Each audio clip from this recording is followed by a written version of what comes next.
He arrived in Norman in the spring of 2007 as a possible quarterback savior. He left last spring having lost a starting job to the eventual Heisman Trophy winner. So what's Keith Nichol up to these days?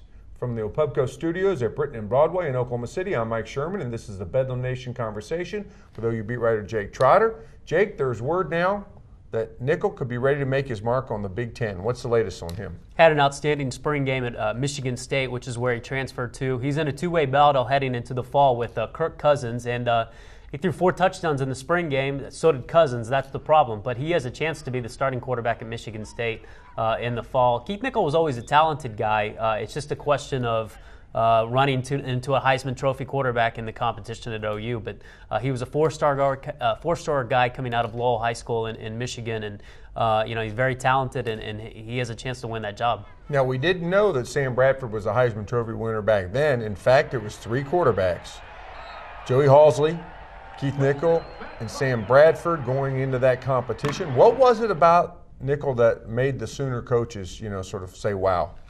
Well, he had a cannon of an arm for a guy his size. He was able to get outside the pocket and make some plays. And really, when you look back at the first scrimmage in 2007, he was the guy that probably outplayed Bradford and Joey Halzle. So he actually had a very good start to his career. I think at some point he tapered off a little bit when he wasn't getting on the field. In the spring of 2008, before he transferred, didn't really play very well and actually lost the number 2 job to Joey Halzle at that point. So he didn't finish his career the way he wanted, or didn't finish the career at OU the way he started it. But there's nothing wrong with losing the job to a Heisman Trophy winner, and I think he has a chance to really reinvent himself at Michigan State. Okay, now we're still on OU football, and your partner John Helsley caught up with former OU kicker Garrett Hartley, and he had some comforting words for Jimmy Stevens and those OU fans who are fretting over his inconsistency. What did Hartley have to say? He said, be patient. Kicking is a game of thought, and freshman kickers tend to get a little bit rattled.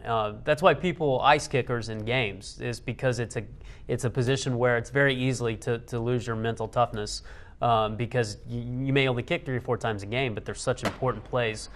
Because the points are always on the line. And, Jimmy Stevens even admitted in the spring, he said, I feel so much more confident now having gone through that year. Yeah, I didn't play as well as I wanted to throughout, but he feels like he has a chance to make some big improvement. It's really a big key for the Sooner team. You look at offense, they look pretty strong at the skill set. The offensive line is a little bit of a question mark, but the defense returns 9 starters. So if they can get it together in the kicking game, which was a weakness last year, you're really looking at a team that really doesn't have a lot of deficiencies. Jake, is that the biggest concern heading into the summer of the OU? Well, I think offensive line is a big concern. Really, kickoff coverage was a huge concern last year. Really hurt them in some big games. But place kicking is a spot where you can get by and be a really good team. We saw Florida State has some really good teams in the 90s and 2000s without a great kicker. But at some point, as Florida State showed, it comes back to bite you. And that could happen with OU if they don't feel confident in their kicking game. Okay, let's switch gears and talk about baseball. The Bedlam Series will be played this week, Friday in Tulsa, Saturday and Sunday here in Oklahoma City, but the Sooners are coming off the series